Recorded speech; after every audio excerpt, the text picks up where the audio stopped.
네, 무굴 제국 내용 살펴볼 건데요. 이 부분은 배운 책의 14페이지에 따로 있거든요. 그래서 조금 넘겨서 보시고 여기 14페이지의 내용은 무굴 제국이라는 나라인데 인도에서 등장한 왕조 중에 하나고요. 근데 이 무굴이라는 말은 몽골하고 발음이 비슷하죠. 그래서 이 몽골을 인도식으로 표현을 한 겁니다. 갑자기 왜 몽골이 나왔는가? 여기 잠깐 건국자를 보면은요, 바부르라는 사람이 나와요. 근데 우리가 아직 이제 오스만 제국이나 오스만 튀르크나 십자군 논쟁을 학습을 안 해서 그런데 그때 또 나오게 되거든요. 근데 이제 티무르라는 인물 상당히 이제 징검다리로서 중요한 인물인데 이 티무르 자체도 몽골 사람이고요. 그 다음에 이제 칭기즈칸의 혈통과 티무르의 혈통을 같이 받은 사람이라고 그렇게 기록되어 있습니다. 이름이 이제 바부르인데 이제 양쪽 다 부모가 몽골 출신이라고 생각을 하면 되고요. 그래서 이런 정체성을 되게 자랑스럽게 생각을 했대요. 그래서 자신이 세운 왕국의 이름에도 이 몽골을 상징하는 무굴이란 단어를 넣은 거죠. 그래서 이 사람이 이제 몽골 출신이다 보니까 위쪽에서 내려왔을 거 아니에요. 이렇게 그죠? 중앙아시아 쪽에서 이제 내려와서 아프가니스탄을 점령하고 북인도까지 들어왔는데 그때 델리 술탄 왕조가 이제 조각조각 나고 있는 상황이었습니다. 이게 우리나라 조선시대하고 비슷한 1526년 정도의 시기인데요. 자, 이 무굴 제국이라고 하는 나라의 건국과 발전 내용이 14페이지의 내용입니다. 그래서 첫 번째에는 바부르 적어주시면 되겠고요. 조금 연결고리로 중요한 게 몽골의 혈통이다. 그런데 본인은 이슬람교도예요. 그래서 여전히 이슬람의 그 연속성이 이어지고 있습니다. 자, 델리 술탄 왕조를 정복을 하고요. 그 다음에 이 사람의 손자, 이 사람 굉장히 중요합니다. 이름이 아크바르. 중학교 때는 여러분이 악바르라고 들어보셨을 수도 있는데 위대한 왕제라서 대제라고 불러요. 일단 이 사람이나 그 다음에 아크바르의 손자에 해당하는 이 아크바르가 이제 바부르의 손자고요. 그다음에 그 다음 황제인 이 아우랑제브 두 황제 다 무슨 이름을 받아요? 위대한 황제다 해서 대제라는 이름을 받죠. 그래서 아크바르나 이 아우랑제브나 영토를 굉장히 많이 확장을 한 걸로 이렇게 높은 평가를 하고 있습니다. 우선은 데칸고원은요, 이제 이 인도 지역에서 이쪽이 데칸고원이에요. 여기 쪽을 이제 여기 이제 이쪽 중간에 있는 여기를 제외하고 무굴 제국이 지금 남색으로 보이는 파란색으로 보이는 이만큼을 정리를 한 거를 볼 수가 있어요. 그래서 아크바르 황제 때 파란색, 그 다음에 아우랑제브 황제 때 분홍색까지 확대가 됐다. 그래서 무굴 제국의 최대 영역이 나오는데 여기 남인도 지역까지 왔다는 건 굉장히 획기적인 사건입니다. 자, 일단 우선 아크바르 황제 같은 경우에는 영토 확장도 했지만 좀 충격적인 정책이 지지야를 폐지했다는 거예요. 인두세를 폐지했다는 거죠. 그리고 그동안에 이슬람교도가 아니면 약간의 차별이 주어졌었잖아요. 그런데 이슬람교도 힌두교도의 구분 없이 공무원에 등용을 합니다. 그 다음에 본인이 라지푸트족이라고 하는 이제 그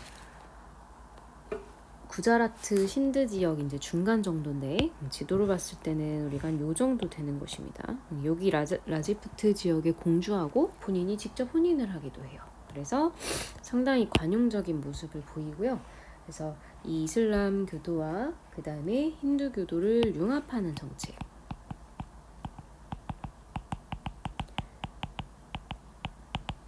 그래서 상당한 리더십이 있는 황제였던 거를 볼 수가 있고요. 그 다음에 본인이 직접 이슬람 교도도 아니고 그 다음에 인도의 어떤 토속 부족의 인물이었던 라지푸트족의 공주와 결혼을 한다는 점, 이것도 상당히 신선한 부분입니다. 그래서 그 이제 종교에 관계없이 제국을 위해서 일할 사람을 뽑기로 하는 어떤 화합의 정치를 선보였던 점이 좀 탁월하고요. 그리고 이제 굉장히 토지 개혁도 합리적으로 했는데 이제 땅의 질에 따라서 생산량에 따라서 세금을 다르게 매겨주기도 하고 농민들한테 돈을 빌려주기도 했대요. 그래서 우리나라의 세종대왕하고 비슷한 굉장히 훌륭한 황제라고 하는 내용을 기억을 해주시기 바랍니다. 자, 그런데 그 다음 황제인 이제 이 아우랑제부 같은 경우에는 좀 성격이 달라요. 그래서 영토는 최대로 확보를 했지만 이 선대 황제가 없앴던 이 지지열을 부활시키고요. 이 사람은 이제 굉장히 전쟁에 집중을 했거든요. 그러다 보니까 힌두교를 그 과정에서 탄압을 하게 되고 이슬람을 강조를 하다 보니 이슬람 제일주의 이런 거를 이제 내세웠고요. 그래서 사람들이 그 이전에 관용적인 지도자와 함께 살다가 강압적인 사람을 다시 만나니까 여기에 대한 어떤 저항이 굉장히 크겠죠. 그래서 이 저항의 대표적인 동맹이 바로 마라타 동맹입니다. 마라타 동맹 반란. 그 다음에 이제 이 문화면에서 아래에서 다시 나오게 될 건데요. 시크교의 반란도 일어나게 됩니다. 시크교를 믿는 사람들을 시크교도라고 하고요. 자, 그래서 결국에는 이 무굴 제국이 쇠퇴까지 가게 되는 원인을 바로 이 아우랑제부의 강압 정책이 제공을 해요. 자, 근데 이 사람은 이제 여러 가지 배경이 있는데 이렇게 영토를 확장을 하는 과정에서 여기 벵골고원 쪽이 있죠. 여긴 한 번도 사실 정복이 안 됐던 지역인데 여기까지 정복을 하는 과정에서 영토는 아주 커졌지만 돈이 너무 많이 들었어요. 그래서 이제 이 돈이 마이너스가 난 부분을 메꾸려고 하다 보니까 인두세라는 새로운 세금, 기존에 있었지만 이 아크바르가 없애줬던 그 세금을 부활시킬 수밖에 없었던 거고요.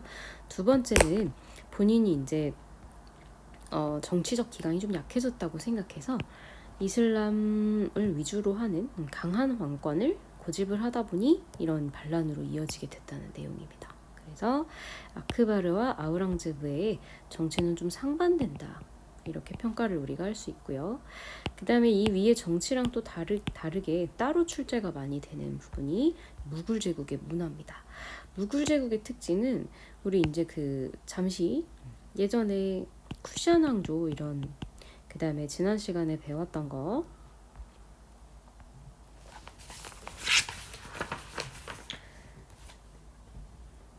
굽타 왕조 그 다음에 델리 술탄 왕조 요 내용 잠시 기억을 해보시면 쿠시안 왕조는 불교, 그 다음에 굽타 왕조는 힌두교, 인도의 색깔, 그 다음에 델리 술탄 왕조 때 이슬람이 들어왔잖아요. 그죠? 그래서 요렇게 시간 순서대로 뭔가 인도의 이제 정체성이 방점을 두는 부분이 정해지고 있었는데 이 무굴 제국 같은 경우에는 이거가 좀 다 섞인다라고 보시면 됩니다. 그래서 특히 이 힌두교와 이슬람교가 결합되는 특징이 나타나게 되고요. 그 중에 하나가 우르두어라고 하는 언어입니다. 이 우르두어는 이때까지 없었던 언어인데 이슬람 사람들이 만들어낸 언어예요.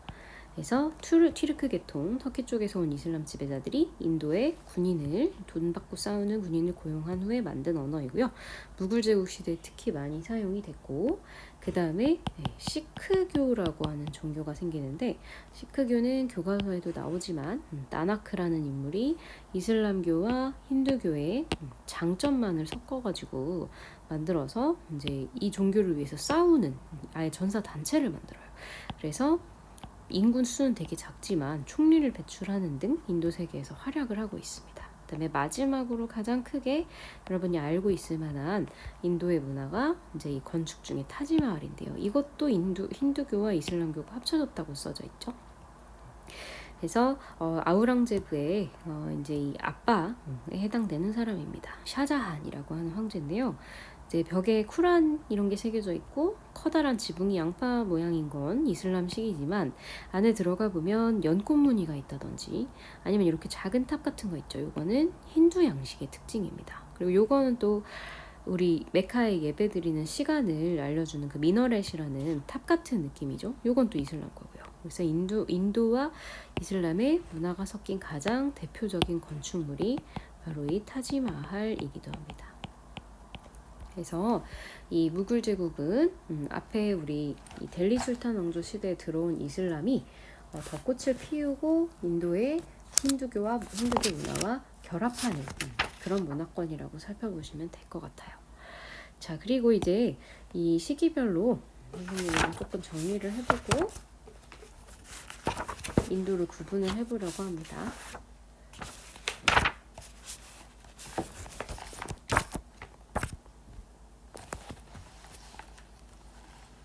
네, 세기별로 써놨고요. 이 전에가 혹시 생각이 안 나는 사람은 간단하게 뭐 마우리아 왕조 이전에 그다음에 쿠시안 왕조 있었고 잠시 이제 분열기가 있는 거고요. 그리고 더 이전에는 이제 4대 문명의 인더스 문명, 그리고 이 사이에 우파니샤드 철학이랑 그다음에 뭐 불교 성립 이런 내용을 우리가 공부했었습니다. 그리고 북인도하고 남인도 지역에서 북인도가 분열되고 남인도에도 여러 왕조가 어지럽게 세워지던 그런 시기를 거쳐서 이슬람 세력이 인도를 방문해요. 그래서 그때 왔던 왕조가 가즈니 왕조 그리고 고르 왕조 이렇게 두 개였습니다. 이 왕조들은 이제 인도 본토까지는 들어오지 않았고요. 인도의 11시 방향 외부 이쪽에 자리를 잡았었던 왕조들입니다. 자, 그러다가 이제 델리 술탄 왕조 시기가 되면 본격적으로 인도의 중앙부까지 다 이 사람들이 차지를 하게 되죠. 그래서 노예 왕조를 처음 선생님이 얘기를 했었고요. 그 다음에 나머지 왕조들은 교과서에도 이름까지 나오지는 않으니까 5개 정도 된다. 그리고 꽤 긴 기간 동안 이슬람 세력이 인도를 지배했다. 이렇게 봐두시면 좋을 것 같고요. 이제 이 노예 왕조 같은 경우에 좀 타이틀이 있죠. 인도 최초의 이슬람 왕조라는 타이틀을 가지고 있고, 그 다음에 연도 같은 경우도 1206년부터 1290년까지 이어서 뭐 할지 왕조가 1320년까지, 그리고 투글루크 왕조가 뭐 1414년까지, 그리고 1451년까지, 1526년까지인데 요거는 다 합쳐서 한 약 300년 가량 정도 되는구나, 이렇게 보시면 되겠어요. 자, 그 다음에 중요한 게 이제 무굴 제국이었는데 방금 보신 내용이고요. 무굴 제국은 1526년에 바부르가 건설을 했고요. 바부르는 몽골계 이슬람 교도라 그랬죠. 그래서 정체성이 2개입니다. 종교는 정신은 이슬람의 성격을 가지고 있고요. 혈통은 몽골 사람입니다. 그래서 무굴 시대에 우리 인도는 이슬람 성격을 기반으로 하되 여기에 힌두 문화와 그 다음에 페르시아 문화와 아라비아 문화와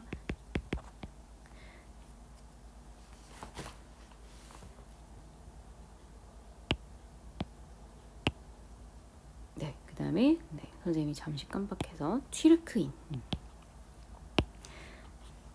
튀르크 문화까지 다 섞이게 되는 그래서 가장 복합적인 문화고요. 그래서 그만큼 다채롭고 발전적이고 포용적이고 이런 특징을 보여주기도 합니다. 근데 이때 시작된 갈등이 지금 인도에 아직 좀 남아있는 부분은 안타깝고요. 그래서 그 내용이 뒷페이지에 나오는데 한번 읽어보시면 좋을 것 같습니다. 그래서 잠깐 캡처해서 화면을 보셔도 되고요. 그 다음에 여기 문제도 선생님이 사진 같이 보내드릴 테니까 한번 정리해보세요.